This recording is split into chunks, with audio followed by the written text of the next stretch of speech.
আসসালামু আলাইকুম, welcome to Ibrahim academy. আজকে আলোচনা করব একাদশ দ্বাদশ শ্রেণীর আইসিটি বইয়ের তৃতীয় অধ্যায় সংখ্যা পদ্ধতি ও ডিজিটাল ডিভাইস। আজকে আমাদের ক্লাস হচ্ছে 2 নম্বর। আমরা পূর্বে একটা ক্লাস আপলোড দিয়েছি। তোমরা যদি এই ক্লাসটা এখন বর্তমান দেখতে পাও তাহলে তোমার পূর্বের ক্লাসটা দেখলে ভালো হবে, কেননা আমাদের অঙ্কটা করতে গেলে তোমাদের কোনটা কোন বাইনারিতে গেলে দশমিক গেলে কীভাবে করতে হয়, অক্টালে যে ব্যক্তিগত, এইগুলো আমাদের পূর্বের ক্লাসে আলোচনা করেছি। আজকের ক্লাসে আমরা আলোচনা করব ম্যাথ নিয়ে সরাসরি, যে 1101 বাইনারিকে দশমিক সংখ্যায় রূপান্তর করো।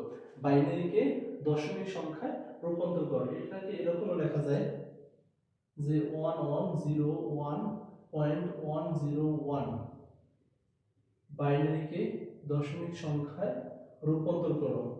আমরা একটা অঙ্ক যদি ভালো করে বুঝতে পারো, তাহলে তোমার এখানে আর কোনো অঙ্ক করতে সমস্যা হবে না, আশা করি ইনশাআল্লাহ। সেক্ষেত্রে আমাদের মনে রাখতে হবে যে বাইনারি থেকে দশমিক গেলেও গুণ,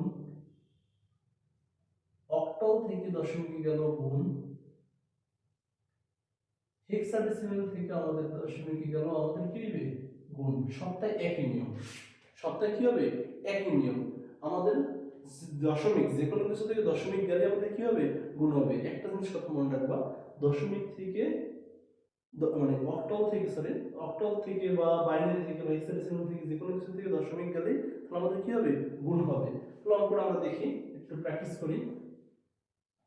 শুরুতে আমার এই 1 আছে, এই 1 এর 1, আমার ব্যক্তিগত 2। এখন এখানে দুইটা পদ্ধতি আছে। প্রথম পদ্ধতি হচ্ছে এটা, যেখানে সংখ্যা আছে 1 2 3 4, চারটা থাকে তার থেকে একটা, মানে যে কোনো সংখ্যা থাকবে এই জায়গায় দশমিকের পরে, এই দশমিকের পরের সংখ্যার একটা সংখ্যা কম হবে। যেমন চারটা আছে তাহলে এই জায়গায় তিনটা হইতে, পাঁচটা হইতে এই চারটা হইতে।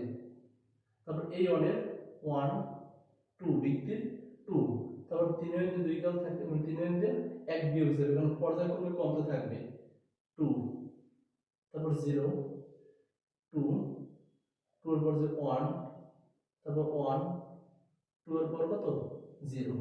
এখন আমরা এভাবে লিখতে পারো যে দশমিকের আগে আমরা সর্বশেষ যে কটা সংখ্যা পরের সংখ্যা আমরা বসাবো, বসানোর পর সর্বশেষ থেকে 0 1 2 3, তাহলে চারটা সংখ্যা, যেখানে আমরা 0 কাউন্ট করব।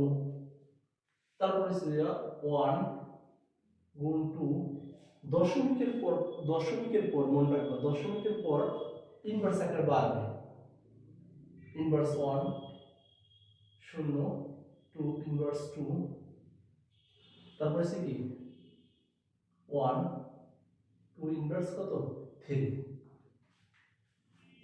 আমরা একটু এই জায়গায় এটা ব্র্যাকেট দিয়া আগায় দিই, আমরা দেখতে হবে সুন্দর হয়ে যাবে, যেরকম ওটা আর এক রকমের। এখন এই যে আমাদের অঙ্ক সাজাইছে, এখন যদি তুমি এই জায়গায় দশমিকের পর যদি আর কোনো সংখ্যা থাকতে, সাপোজ এই জায়গায় যদি এটা যে 1 থাকতে, তাহলে আমাদের সেম একই নিয়মে তোমার কি করতে হইতে যোগ, তোমার কি 1 গুণ 2, তবে ইনভার্স কত হইবে 4 হইবে। এরকম পর্যায়ক্রমে যদি তোমাদের থাকে তাহলে পর্যায়ক্রমে তোমার এরকম কি করতে হবে, তাহলে আমাদের হয়ে যাবে।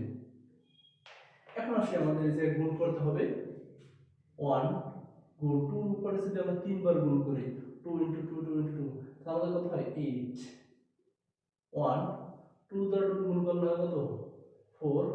আমরা জানি যে কোনো কিছু শূন্য দ্বারা গুণ বা ভাগ করলে কি হয় শূন্য হয়ে যায়, মানে 0 1।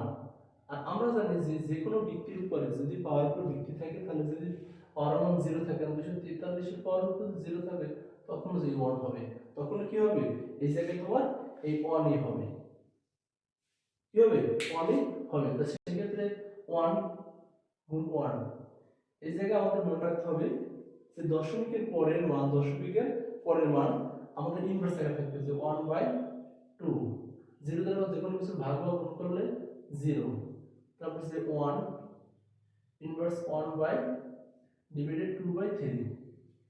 আমরা লিখতে পারি এইটাকে 8, হরকে 4, শূন্য দ্বারা 0 0 বসে, তারপর অনক্ষে 1।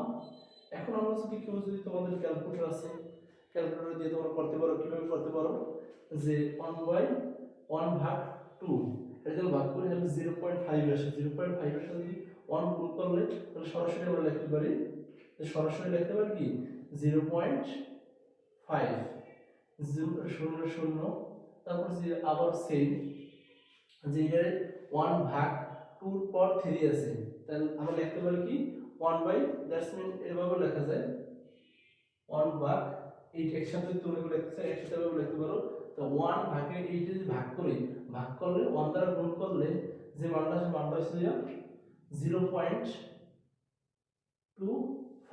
0.25। এখন আমরা যোগ করে দেবো 28 এর 12, 12 আর কত 13, মানে 13 পয়েন্ট আমাদের সামথিং কিছু আসবে, 2 পয়েন্ট মেবি এরকম কিছু থাকতে পারে, 625। এগুলো যোগ করলে একসাথে আসে, এই রেসিপি আমার দশমিকে প্রকাশ করা হলো। কিতে প্রকাশ করলো?